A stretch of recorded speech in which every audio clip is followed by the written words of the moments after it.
Tonight, I'm taking you into the reality we live with on our street in Sebring, Florida. Not rumors, not exaggerations, actual footage, actual behavior, and a city that has done nothing to stop it.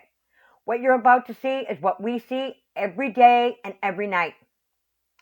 Look closely. This is not someone out for a walk.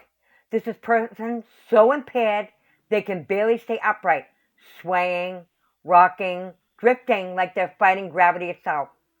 This is happening feet from our homes all night long and every day.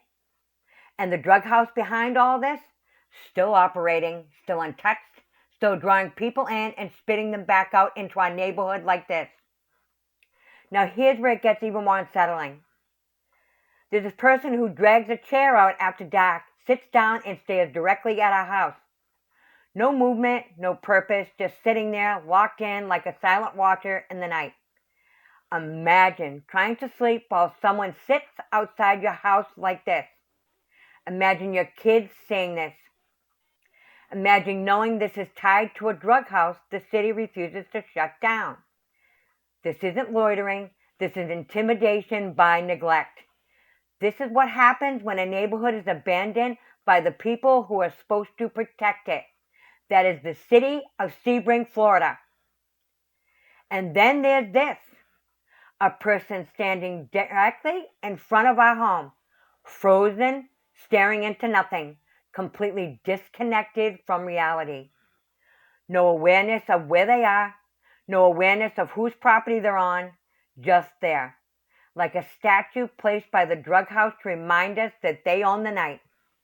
This is the kind of behavior that makes your skin crawl.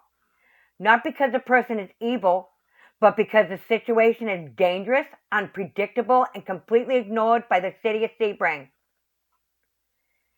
These are the isolated moments. This is a pattern, a cycle, a nightly parade of people drawn to a drug house that should have been shut down long ago.